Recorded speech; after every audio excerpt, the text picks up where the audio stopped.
क्योंकि पाकिस्तान को अब लग गए हैं दस्त। अब दस्त तो लग गए, लेकिन वो धोएगा कैसे। प्रणाम, नमस्कार, सत श्री अकाल, मैंगो मैन फैमिली। आज हम जिस टॉपिक पे बात कर रहे हैं वो है तो बहुत पुराना, लेकिन आजकल बहुत सुर्खियों में है। वो किस लिए? क्योंकि पाकिस्तान को अब लग गए हैं दस्त। अब दस्त तो लग गए, लेकिन वो धोएगा कैसे, क्योंकि हमने उसका पानी का नल बंद कर रखा है, जिसको कि इंडस वाटर ट्रीटी बोलते हैं। ये इंडस वाटर ट्रीटी लोग बहुत बोल रहे हैं, लेकिन क्या आपको पता भी है कि इंडस वाटर ट्रीटी है क्या? ये इंडस वाटर ट्रीटी 1960 में इंडिया और पाकिस्तान के उस टाइम के नेताओं ने वर्ल्ड बैंक की मीडिएशन पे साइन की थी। और उस ट्रीटी को साइन करने में 6 रिवर्स बहुत इंपॉर्टेंट हैं, जिसमें से कि 3 वेस्टर्न रिवर्स हैं और 3 ईस्टर्न रिवर्स हैं। थोड़ा सा कॉम्प्लिकेटेड हो रहा है ना, चलिए कोई बात नहीं, आपको आसान भाषा में समझाते हैं। अब जो 3 वेस्टर्न रिवर्स हमने पाकिस्तान को इस ट्रीटी में दी, वो थी इंडस रिवर, जो कि सबसे बड़ी रिवर है, जिसको सिंधु नदी भी कहते हैं। आपको याद आया सिंधु सभ्यता, तो ये वही वाली नदी है। अब जो है, इसमें सिंधु नदी की उत्पत्ति या ओरिजिन कहां से होती है? सिंधु नदी की ओरिजिन होती है भोकार चू करके एक ग्लेशियर है तिब्बत में। मैं चाइना नहीं बोल रहा हूं, मैं उसको तिब्बत बोल रहा हूं। तिब्बत में से वो ओरिजिनेट करती है और धीरे धीरे धीरे धीरे रोल ऑन करके वो हमारे भारत के बॉर्डर से और भारत के एरिया से निकल के वो पाकिस्तान में जाती है। एक तो वो रिवर थी, और उसके अलावा एक थी झेलम रिवर। अब झेलम रिवर कहाँ से ओरिजिनेट होती है? वेरीनाग स्प्रिंग। और ये कहाँ है? पीर पंजाल की फुटहिल्स पे। और ये एरिया कहाँ आता है? ये भी इंडिया में आता है। तीसरी रिवर जो उनको दान में दी गई वो थी चिनाब। अब चिनाब में चंद्रा और भागा, ये 2 नदियां हैं जिसके उद्गम से चिनाब नदी बनती है। तो ये 3 वेस्टर्न रिवर्स हमने झोली में डाल दी पाकिस्तान के। तो भाई हमको क्या मिला? हमको भी तो कुछ मिलना चाहिए ना। ट्रीटी तो ऐसे होती है कि दोनों को बराबर बराबर हो। तो हमको मिली अपने हिस्से की ईस्टर्न रिवर्स। अब वो ईस्टर्न रिवर्स कौन सी थी? एक तो थी रावी। ये रावी जो है, ये आपकी बारा बंगाल जो कुल्लू हिल्स में है, कुल्लू हिल्स से रोहतांग पास के पास जो है, वहां से ओरिजिनेट होती है। इसका पानी हमको मिला। फिर उसके बाद हमको हमारे हिस्से में आई ब्यास रिवर। अब ब्यास रिवर, ब्यास कुंड, जो कि रोहतांग अगेन हिमाचल में ओरिजिनेट करती है, ये हाँ नदी हमारे हिस्से में आई। फिर उसके बाद जो तीसरी नदी हमारे हिस्से में आई वो थी सतलुज। सतलुज का तो नाम आपने सुना ही हुआ है, पंजाब से रिलेटेड है। लेकिन इसकी ओरिजिन जान के आप हैरान हो जाएंगे, इसकी ओरिजिन पंजाब से नहीं है।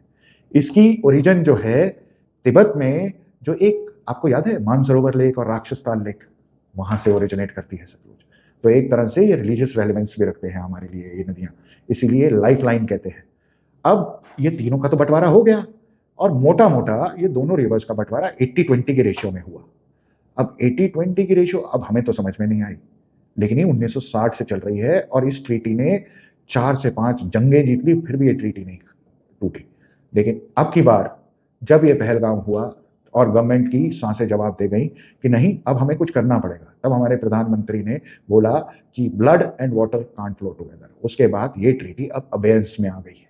अब इस अबेयंस में और कुछ फैक्ट्स आपको बताते हैं। अब जैसे टोटल वाटर वॉल्यूम इन 6 रिवर्स का कितना बनता है, अंदाजा कीजिए, बहुत ज्यादा पानी होगा। 168 मिलियन एकड़ फीट ये इन 6 रिवर्स का है। और इसमें से जो पाकिस्तान को जाता है वो कितना जाता होगा? भाई आप बोलेंगे 25 करोड़ की जनता है, तो इसको तो इन 6 रिवर्स का छोटा सा पोर्शन जाता होगा। हैरान हो जाएंगे आप, कितना जाता है? 135 मिलियन एकड़ फीट। तो चलिए 168 में से 135 निकालिए, गुणा भाग करेंगे तो इंडिया के हिस्से सिर्फ 33 मिलियन एकड़ फीट ही पड़ा है ना। ये नाइंसाफी, कहां 25 करोड़ की जनता उसको हम 135 मिलियन एकड़ फीट दे रहे हैं, और कहां हमारी इतनी बड़ी पॉपुलेशन जो 145 करोड़ है उसको सिर्फ 33 मिलियन एकड़ फीट। ऐसी ट्रीटी को रद्द कर देना चाहिए, लेकिन ये फिर भी 4 जंगें झेल के आगे बढ़ रही थी। लेकिन पहलगाम पे इंडिया ने इसको अबेयंस पे डाल दिया। अब अबेयंस का मतलब ये नहीं है कि हम इसको रद्द कर रहे हैं। ये अबेयंस में इसलिए डाला कि जब तक आप टेररिज्म से तौबा नहीं करेंगे, जब तक ये ट्रीटी पे ना हम विश्वास करते हैं ना आपको विश्वास करने लगे। अब आप कहेंगे कि साहब अगर ये ऐसी अनइक्वल ट्रीटी थी तो इंडिया ने इसके बारे में क्यों नहीं सोचा कि इसको चेंज करें। अब ये फैक्ट्स ये भी है कि हमारे को पहला नोटिस जो इंडियन गवर्नमेंट ने पाकिस्तान गवर्नमेंट के ट्राइब्यूनल को भेजा, इंडस वाटर ट्रीटी के ट्राइब्यूनल को, वो ये भेजा था 25 जनवरी 2023 को कि ये ट्रीटी अब बहुत ज़्यादा पुरानी हो गई है, सारे डेमोग्राफिक्स और सारी की सारी जो पॉपुलेशन है वो चेंज हो गई है, हमको भी क्लीन वाटर चाहिए, हमको भी चाहिए, हमारा पॉपुलेशन बढ़ा है, तो इसको अमेंड करते हैं, क्योंकि उसमें एक अमेंडमेंट का क्लॉज था। लेकिन पाकिस्तान ने उस नोटिस का कोई जवाब नहीं दिया। देखिए, जनवरी 2023, फिर उसके बाद क्या हमारी गवर्नमेंट चुप बैठ गई? नहीं। 30 अगस्त 2024 को उन्होंने फिर एक सेकंड रिमाइंडर नोटिस भेजा कि भाई एक बारी बैठ के बात कर लो, हम इसको अमेंड करना चाहते हैं। पाकिस्तान ने उसका भी जवाब नहीं दिया। फिर हो गया आपका पहलगाम। पहलगाम के बाद ये ट्रीटी अबेयंस में चली गई, और अब इस अबेयंस के चक्कर में अब इंडिया कह रही है कि जो हमारा पानी है, अब ये ट्रीटी तो अबेयंस में है, तो ये जो पानी है ये हम क्यों ना हमारी जनसंख्या के लिए इस्तेमाल करें। तो इसमें सबसे बड़ा एक कैनाल आता है जो कि रावी कैनाल है, ठीक है, वो कुल्लू के थ्रू आ रहा है, लेकिन आज तक हमारे जम्मू के 2 रीजन है, कठुआ और सांबा, वो टोटल उनको पानी की अभी तक कोई मुहैया नहीं कर रहा था। तो इन रिवर्स का कुछ पोर्शन अब जो ये गवर्नमेंट प्रोजेक्ट बना ली है, कुछ इन एरियाज में जाएगा और इन एरियाज में कठुआ और सांबा में हरियाली फैलेगी। अब एक दूसरा एक प्रोजेक्ट जो गवर्नमेंट अभी स्टार्ट करने जा रही है, जिसके चक्कर में कि ये इंडस वाटर ट्रीटी एक बार फिर से सुर्खियों में आई है, वो है कि जी ये है चिनाब और ब्यास का लिंक। अब क्या कर रहे हैं हम जो है इसको, ये जो है चिनाब का पानी, हम एक 8.7 किलोमीटर का टनल बना रहे हैं अंडरग्राउंड, जिसमें से कि ये पानी चिनाब से उठ के, जो हमारे हिस्से का पानी है, हम अभी पाकिस्तान के हिस्से का बात नहीं कर रहे, जो कि अबेयंस में पड़ा हुआ था, अब ये ट्रीटी अबेयंस में है ना, तो ये थ्रू कैनाल ये ब्यास से जुड़ेगा, और ये जब पानी आएगा हमारे पास, तो ये पानी कौन से एरिया को सर्व करेगा? ये पानी आपका सर्व करेगा आपका पंजाब क्योंकि रिच एग्रीकल्चरल लैंड है हमारी।